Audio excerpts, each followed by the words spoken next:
Jaya Radha Madhava Kunja Vihari Jaya Radha Madhava Kunja Bihari Gopi Jana Vallabha Girivardhari Gopi Jana Vallabha Giridharadhari Yashodanandana Braja Jana Ranjana Yashodanandana Brajajana Ranjana Yamuna Tira Vanachari Yamuna Tira Vanachari Jaya Radha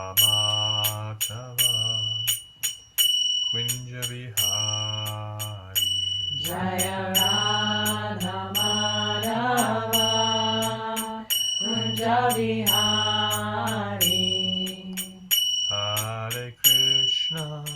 Hare Krishna Krishna Krishna Hare Hare Hare Rama Rama Rama Hare Hare Hare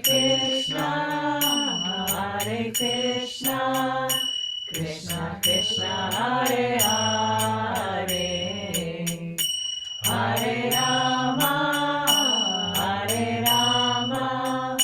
Rama Rama Hare Hare Om Namo Bhagavate Vasudevaya Om Namo Bhagavate Vasudevaya Om Namo Bhagavate Vasudevaya Om Namo Bhagavate Vasudevaya Om Namo Bhagavate Vasudevaya Om Namo Bhagavate Vasudevaya Reading from the Srimad Bhagavatam, Canto 1, Chapter 5. We're on text 23. 1:5:23. Narada Muni speaking. Aham purati bhave bhavam mune. Aham purati bhave bhavam mune. Dasyas dukasyas chana vedavadinam. Nirupito balaka eva yoginam. Shishrushane pravrushanir vivikshatam. Srila Prabhupada's translation and purport. Narada Muni speaking to Vyasadeva. O Muni, in the last millennium, I was born as the son of a certain maidservant engaged in the service of Brahmanas who were following the principles of Vedanta. When they were living together during the 4 months of the rainy season, I was engaged in their personal service. Srila Prabhupada's purport. The wonder of an atmosphere surcharged with devotional service to the Lord is briefly described herein by Sri Narada Muni.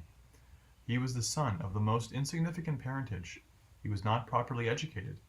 Still, because his complete energy was engaged in the service of the Lord, he became an immortal sage.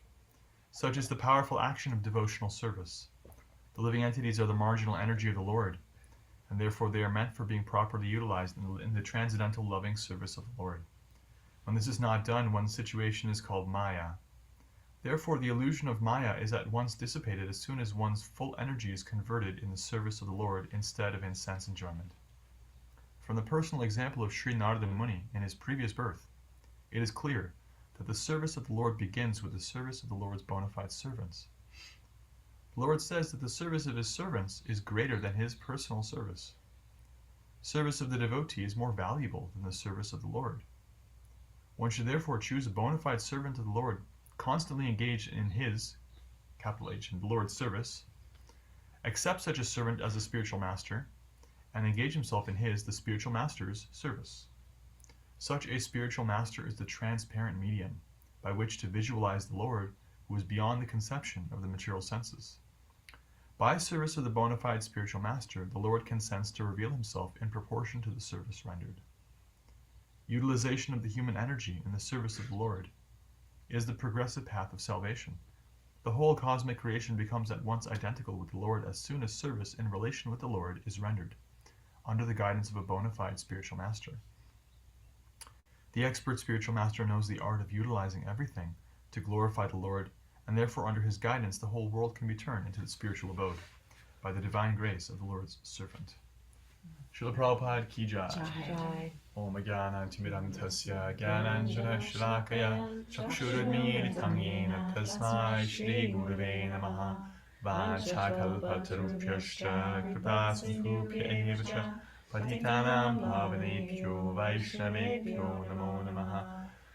Jai Shri Krishna Chaitanya Prabhu Nityananda Shri Advaita Gadadara Srivasari Gaura Bhaktivinoda Hare Krishna, Krishna Krishna, Hare Hare, Hare Rama, Rama Rama, Hare Hare. Hare Krishna. So now we've come to a kind of a new part of the chapter. First we had Vyasadev's lament almost. He realized something wasn't working for him in his spiritual life. Narada Muni comes, he speaks to his spiritual master Narada. And Narada is given permission to identify. And basically he tells him, you didn't directly glorify the Lord. And he gives so much support for that. Now, his expression of abstract philosophy stops. And for the next third of the chapter, he just shares his own life, right? He shares his own life, personal reflection, personal sharing. And that's part of what this verse is saying, actually, that it is clear that the service of the Lord begins with the service of the Lord's servants. So Narada Muni, he's sharing about how in his previous birth, which he still remembers, we'll get to how, because actually, I'll just clarify, Narada Muni doesn't exist in a material body. He exists in a spiritual body. So he's not subject to birth, death, decay, and so he doesn't have a problem with remembrance. And so this remembrance of his previous life is germane, it's relevant to his Krishna consciousness and to the point at hand. Because he's made all these points about how if you engage yourself in the Lord's service, if you apply, the previous verse said, if you apply your science, your art, whatever you have in Krishna's service, it gets purified. And he knows that because it happened to him. He remembers and he's sharing. You know, in the Bhagavatam of Sanatana Goswami, there is a great devotee who is approached by Radharani herself. This devotee is a perfect devotee, and she expresses to him, you have to help this up-and-coming devotee. And so this struggling, confused, aspiring bhakta comes to him, and basically, I don't know what to do. You know, what's the next step for me, kind of thing. And the guru in this situation, as a service, begins to share about himself. And in that section, Sanatana Goswami says, self-praise is generally condemned as being as good as death. Just to kind of glorify your own self, tell your own stories, not usually a good idea. However, if it helps somebody to advance in bhakti, you must do it. Not you should do it, you can do it, you must do it. It's necessary. So the spiritual master's first qualification is that they're not in it for themselves. They're not trying to grossly or subtly shove Krishna off the throne and put themselves on there. Yeah. They're a servant, and that's what makes them glorious. In the Gurvashtikam we just chanted, the 7th verse says, Sakshat Dharitvena Samasta Shastra. The first half of the verse says, all the Shastras are saying that the Guru is directly Krishna. They're as good as God, right? Uktastata bhavyat deva sadpi. And all the sadhus, all the saintly persons confirm this truth. And the last half of the verse says, Kintu prabhorya priya evatasya vande guru shri charanarvindam. Why is this true? Kintu, why? Because prabhorya priya, because they're very dear. They're very dear to Krishna. Not because they are Krishna, because they're very dear to Krishna. And they're very dear to Krishna because they've given everything to him. So Narada Muni is very dear to Krishna, and that's what qualifies him to be Vyasadev's guru, and he's sharing from his own life. And Prabhupada makes the point here, one should therefore choose a bona fide servant of the Lord who is constantly engaged in the Lord's service and renders service unto them. And part of the necessity of this is exactly what we're seeing in the dynamic between Narada and Vyasadeva. If we step back and we look at what's happening, we have a guru talking to his disciple. Vyasadeva didn't know what to do. And Narada doesn't just say, you have to do this. He says, now he's going to share his own story. This is what happened to me. This is what my life was like. This is how I engaged in the service of the Lord, and this is what happened because of it. And so Narada Muni's living example and his own memory of practice of bhakti is available for Vyasadeva just by association. Otherwise, that is not available. Devotees carry with them the legacy, the wealth of their own devotional realizations, either in obvious ways by directly speaking about them, but also just by who they are. They carry that with them, and that's a gift. So this is part of the necessity for living relationship, with Guru. Narada is instructing this to Vyasadeva face to face, and he's sharing something that only he would know, because it's about not even this life, it's a previous life.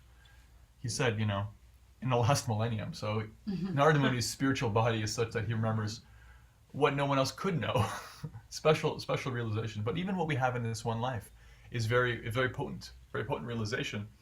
And we're going to get into what exactly that life was like and why that's relevant in the next few verses. But the point is started here. He says, there were some devotees who were following the principles of Vedanta, and they were living together. Basically, his mother was a very simple woman.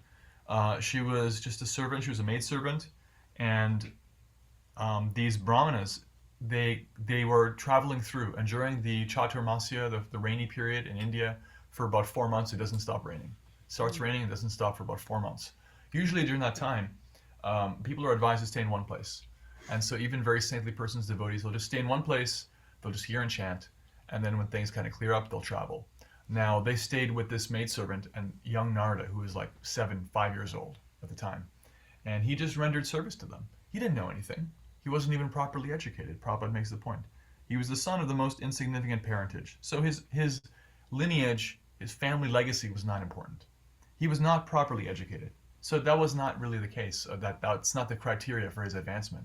The criteria was that his mother had faith that these are saintly persons. She invited them, she rendered service, and she trained her young son to do the same. And that's exactly what he did. And that was enough to plant the seed of bhakti. Bhakti lata bija. The seed of the creeper of bhakti is planted just by association. So it's described by Vishwanath Chakravarti Thakur that bhakti advances in several stages, generally in 9 stages. Adau shuddha tata sadhu sangha bhajana kriya, nartha nivritu syatato nishta ruchistataha, and so on. First, adau shuddha, there is some sense in the heart that bhakti is good, rendering service is good. I want to do something. I want to give. I want to be of service. There's some sense that this is a good idea, even if you can't put it into words. There's some shraddha. The heart is there. Adau shraddha. I was just saying faith. Yeah, some faith. Adau shraddha tata sadhu sangha. And then what happens is you have some association. Apparently by chance, there's some good association. Now it could be by chance, or it could be that it's called to you because you have that faith and Krishna arranges for it. Either way, it amounts to the same thing. That sadhu sangha, that sangha of persons who are associated with the Lord in a more advanced way than you, that encourages you, and that gives you practical realization. It gives you some next step to bhajana kriya. Bhajana kriya means you start taking up a practice yourself that's even a little bit regulated. Doesn't matter how much it is, if it starts to be like a little bit regulated, it's like, yeah, even once a week I'll just chant 1 round of japa. You got yourself a bhajan right there. You have some bhajan, you have some personal practice. Bhajana kriya, practice of personal, organized devotional service. And then things progress. You have the clarification, purification of the heart, letting go of things that aren't serving you, letting go of lower habits, humility arises. You have eventually some nishta, you have some steadiness, and then you have ruchi, positive taste. Then asakti, you become directly attached to the Lord in a very significant way. Bhava, real spiritual emotion arises, and prema, which unfolds as several layers of deepening love, spiritual love for Krishna, culminating in a personal relationship in a particular rasa. So in this way, the sadhus, the devotees, are always important. Life after life, they're important. And so Narada Muni, being a sadhu, is sharing how he himself was influenced by sadhus. And Prabhupada takes this purport as the opportunity to share that it's this it's this service to the more advanced devotees, the service to the guru, that begins bhakti. And even if we don't consider this person as my guru or I have a guru, just the service of people who themselves are advanced in bhakti aligns us to start to consider the question of like, oh, wait a minute, like, how do I actually make spiritual advancement? Oh, we deliberately realize I need to actually take shelter, right? That realization also comes from associating with devotees. So, like in this movement, we're very fortunate Srila Prabhupada carried the bhakti tradition really whole from India around the world in the form of books and in the form of his personal association. His personal association, in the form of his vapu, his body, is no longer available, although you can listen to and you should, listen to his classes, recordings, but his books are available, his Vani. And he instructed people who are continuing to instruct people who are continuing to instruct people. And so in this way, spiritual culture was going on. And everywhere around the world, in Burlington, Vermont, in New Jersey. in New Jersey, yeah. I'm thinking like in Tanzania, in New Zealand, there has been kirtan in the South Pole. It has happened. In Tierra del Fuego, in Argentina, there are devotees. Everywhere you go, there's devotees. There's practice of bhakti, and so everybody has a chance to come into the sangha and to learn and to grow. And so that's the fundamental thing. And the last thing Prabhupada says that I'll mention is that service of the devotee is more valuable than the service of the Lord. This is the case because the Lord is a person, and he's very obliged to those who dedicate themselves to his service. So one may feel an inclination to render service, and that's a glorious thing. That's bhakti. But that really becomes crystallized when one starts to render some service to somebody who is also a devotee. Particularly if you find somebody who you consider to be more advanced than yourself, and you render service. And service begins with the ear, just by hearing. Just by hearing, like, and having a little bit of interest, that's actually service. In the early days, before there was such a thing as ISKCON, before there was an actual organization called ISKCON, there was Srila Prabhupada, carrying the Guru Parampara on him, faith in his Guru, living in the Bowery, New York City. And he was like having little classes, just like this, little kirtan, little class. And people who were coming, and they were basically, kind of strung out hippies, often just high. Didn't often really necessarily understand what he was talking about, but they liked him. They thought he was a good person. And he would, cut up apples and offer them to Krishna and distribute them as prasad, and he would chant, on kartals, Hare Krishna, and he would have a little class on everything. Srimad Bhagavatam, even Chaitanya Charitamrita. You can listen to some classes from 66, Chaitanya Charitamrita. And, I mean, that's high philosophy. But they liked him. And they kept coming, they kept eating the apples and listening to kirtan and chanting a kirtan. And eventually they were like, Swamiji, can we do something for you? Can we help? And his response was, I'm so glad you've asked. Yeah, you can do this, you can do that. He was getting in line for the bathroom with them. He was like not demanding any respect.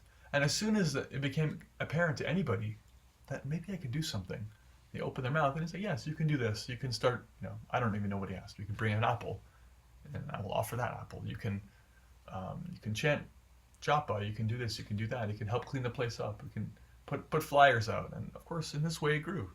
So this is the principle. Rendering of service to the devotee became fundamental to those devotees advancing. They may have had some inclination to be of service, but it is only by the actual desire to serve somebody who is more advanced than them that they really started to attract Krishna's attention and develop also clarity and practical understanding of what to do next. Because that's Krishna's nature. He's very grateful. He's very indebted to his devotees. So this is a fast track. So Narada Muni is sharing this fast track of devotional service, serving the devotees. And he himself is sharing about his own life, something only a human being can do. Only a person can share from their own realizations, can reflect back, what does this person in front of me need? How does my own experience in bhakti relate to them? How can I share something that'll be important to them? This question that the devotee has when they're speaking about bhakti means that they can even draw from their own experience to instruct and enlighten. And yeah, we heard about that. And we heard also about how the sangha of devotees, sadhu sangha, is what really turns that seed of faith into practical service. So now we'll take any reflections or any questions. Anything that stood out about the verse in purport. 1:5:23.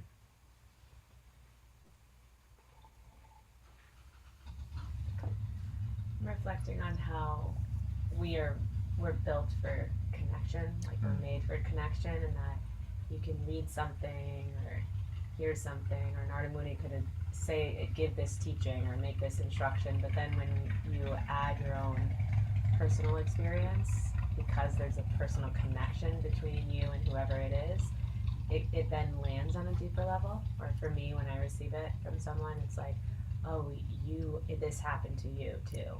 You experienced this, and therefore it also like creates more faith in what they're saying. Living example. Yeah. Yeah. When we reflect back on those early days in ISKCON that I was talking about, generally people who were coming to the classes and kirtans, they didn't know any philosophy. Almost nothing. Maybe they had a sense that they're a servant of God. Maybe not. Maybe they had a sense that they are God. Maybe they didn't have a sense of anything clear, because there was a lot of intoxication. It was like a very confused time. But to the man, to the woman, anybody who reflects from that time will say, I appreciated Srila Prabhupada. I liked him. If we hear from, I'm trying to remember her name, when Prabhupada stayed in Butler, Pennsylvania, he stayed with there's a husband and wife who hosted him. Remember her name? There's an interview with her, like 7 years ago. She gave an interview of what it was like. She was a young wife.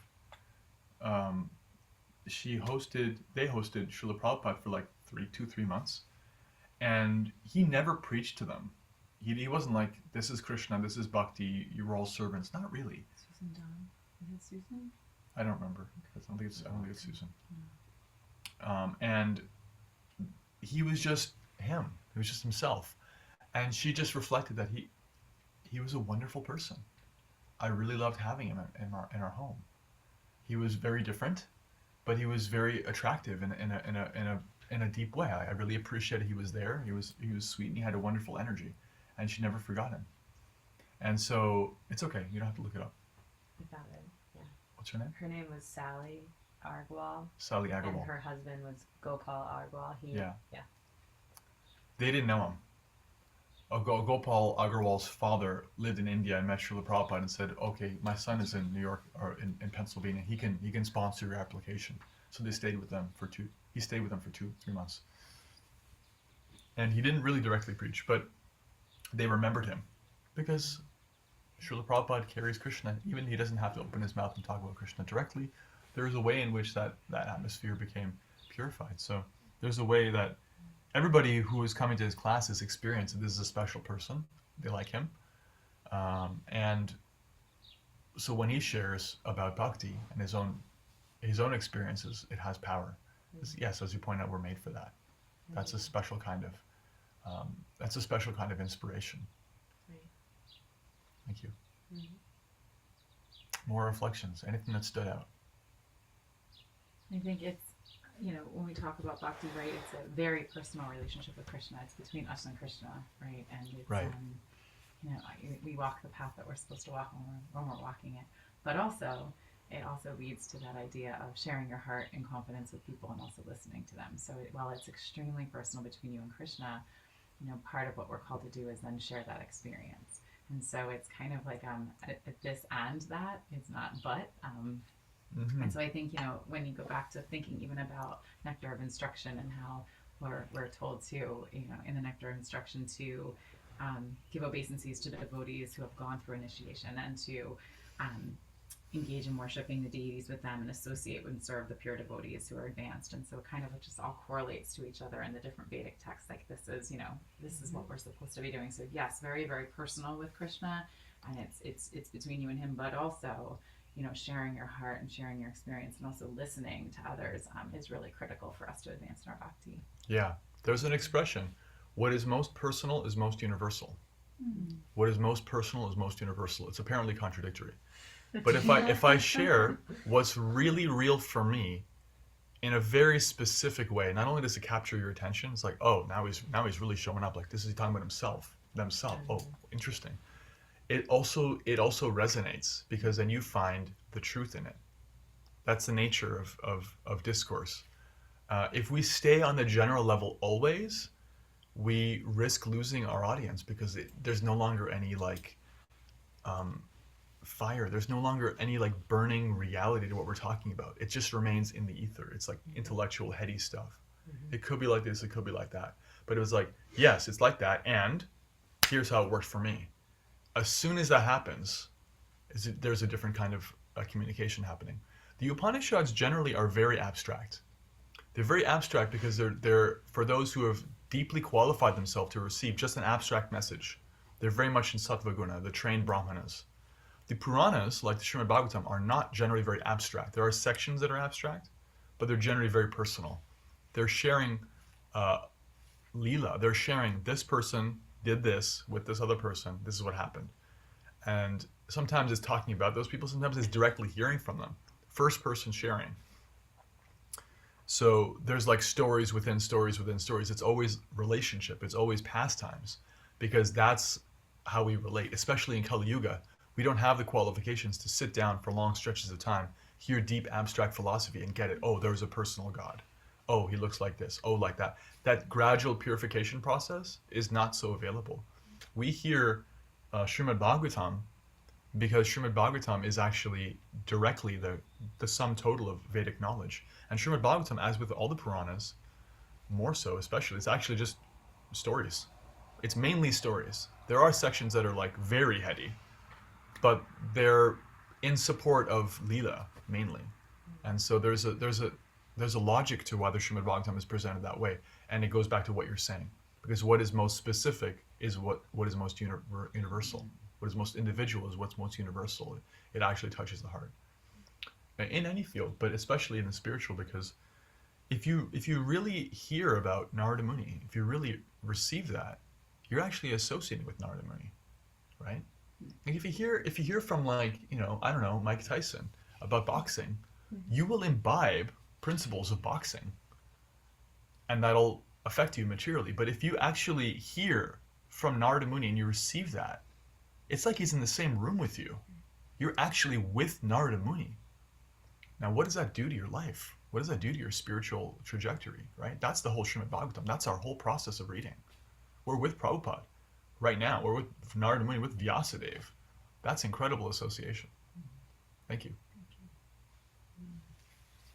Any more reflections, comments, questions?